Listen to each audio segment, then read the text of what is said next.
Salut! Aujourd'hui, on se retrouve pour une vidéo un petit peu spéciale. Je vais vous parler d'un traitement sur les betteraves.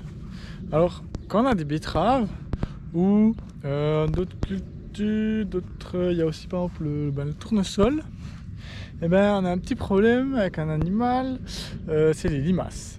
Alors ces limaces, une fois qu'on a semé, quand ça commence de pousser, puis que c'est encore un petit stade, et ben ils aiment bien manger les feuilles, et puis après ben ça a du mal de pousser. Là on peut voir que la betterave commence de bien sortir, mais là ouais, peut-être qu'elle a été un peu mangée.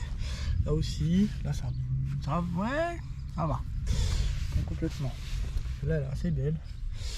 Voilà. Mais du coup, pour limiter ces limaces, il existe un nouveau système, c'est un épandage d'anti-limaces pour bio ou conventionnel, ça c'est égal, il existe un anti-limaces pour les bio.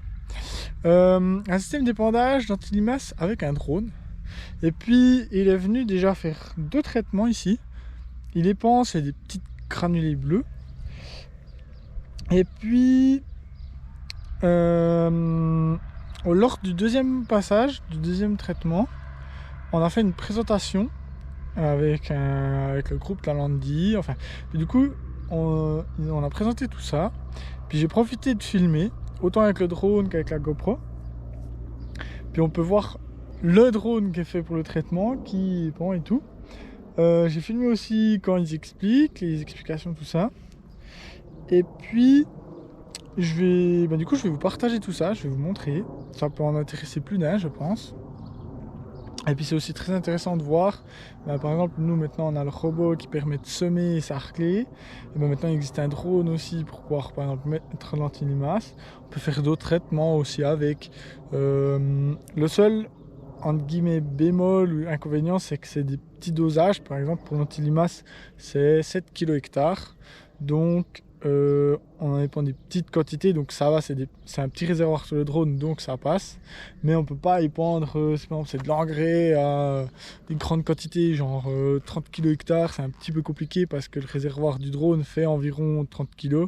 Enfin, on peut mettre 30 kg d'engrais dans le drone. Alors ce serait un peu embêtant, ça prendrait du temps. Mais là, pour 7 kg hectare, c'est très peu. Par exemple, les betteraves, il n'y a que 4 hectares, donc ça allait facilement. Il y a aussi le tournesol qu'on a épandu. Là, il y a quoi, 2 hectares de tournesol. Ouais, un peu plus, il y a 2 hectares et je crois 1 hectare un peu plus loin. Voilà, mais ça se fait encore relativement vite, quoi. Parce que c'est des petits dosages. Bref, du coup, moi je vous laisse avec les explications, les présentations, les images. Et puis si vous avez des questions, n'hésitez pas à les mettre dans les commentaires. N'hésitez pas à vous abonner et puis à mettre un like si ça vous plaît. Et puis moi je vous dis à la prochaine pour de nouvelles vidéos.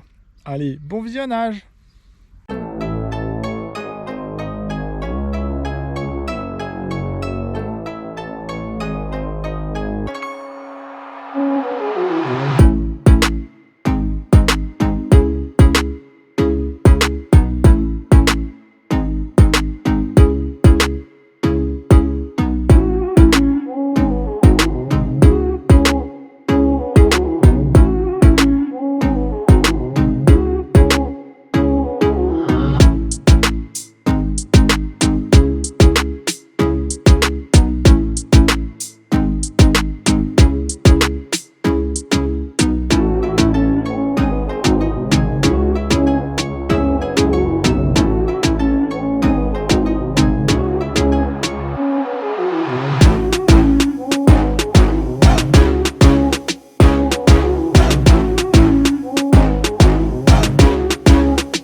pour cet appareil, donc là on a le petit, c'est le modèle DJI T20. Donc DJI, le leader mondial du drone. Ça c'est un appareil qui date de 2021. Il commence à être vieux déjà. Ça va très vite dans le monde du drone, malheureusement. Heureusement et malheureusement. Donc là on a une capacité totale de 20 kg sur cet appareil. Alors avec les quantités pour l'anti-limace, je mets moins, je mets environ 10 kg dans le réservoir maximum. Parce qu'avec du 7 kg hectare, les batteries ne sont pas assez performantes pour faire un réservoir plein. Du coup je mets une dizaine de kilos à l'intérieur, je fais 1 hectare par vol. Et avec l'autre appareil qui est un peu plus gros, que j'ai pas pu avoir pour aujourd'hui, problème technique, là je peux faire 2 hectares par vol à la fois, donc en 10 minutes on fait 2 hectares. On peut atteindre sur des grandes parcelles sans difficulté particulière, on arrive jusqu'à faire 10 hectares à l'heure. Donc ça c'est avec des très gros rendements. Donc avec ces appareils on travaille entre 6 et 7 mètres de large, entre 19 et 25 km/h. Donc on a quand même des vitesses qui sont assez élevées et qui nous permettent d'avoir des vitesses de chantier quand même relativement efficaces. Et après il y a tous les petits plaisirs du style, comme ici, des lignes électriques, des bordures de forêt, etc. Alors là on va prendre des marges de sécurité et on va tout finir plutôt manuellement pour assurer le travail, qu'on n'endommage pas le matériel. Est-ce que vous avez des questions déjà? Comme ça, à chaud? Avec le drone, c'est juste des granulés, ben des liquides pour la vigne. On fait aussi les liquides pour la vigne avec celui-là. C'est le même. Oui, c'est le même. D'ailleurs, demain, on est sur Neuchâtel. Il y a des contraintes météorologiques, genre là, on a arrêté, mais c'est vraiment un problème. C'est parce qu'on est là et que tu veux pas. Non, alors là, s'il pleut, j'évite, parce que après, on va avoir d'humidité qui se fait dans le réservoir. Puis après, c'est des graines d'antilima, c'est bon. Puis ça va commencer à faire des paquets. Donc s'il pleut, on va éviter. Et puis le vent, jusqu'à 15, très grand maximum 20 km/h de vent. Mais on va éviter d'aller au-dessus. L'idéal, c'est comme aujourd'hui, ou un vent faible. Ça va. Ouais, tout ce qui est vent plus fort, si on peut éviter, on va éviter. Concernant les prix, il y a un forfait de déplacement, ben là du tout. Non, c'est vraiment les prix qui sont affichés là. Donc si vous m'appelez pour faire 5 hectares du bio, ça fera du 75 francs 70 par hectare. Ouais. Ou si vous avez 10 hectares en conventionnel, ça fera 45 francs par hectare. C'est ça qui vous sera facturé. Voilà. Donc après aussi, ce qui est possible de faire avec ces drones, des engrais, c'est possible de ça faire. Bon, pas sur des quantités élevées à 250-300 kg hectare, ça risque d'être assez long avec ça. Mais si on est sur des plus petits apports et qu'on peut commencer à jouer avec la modulation d'engrais, ça devient aussi possible. On peut faire des cartographies, ce qu'on appelle des caméras multispectrales qui vont capter la chlorophylle de la plante. Et après, on pourra faire varier en direct le drone, les ouvertures, faire varier les kilos par hectare. Ça, vous avoir des applications, c'est vous que gérez tout ça là.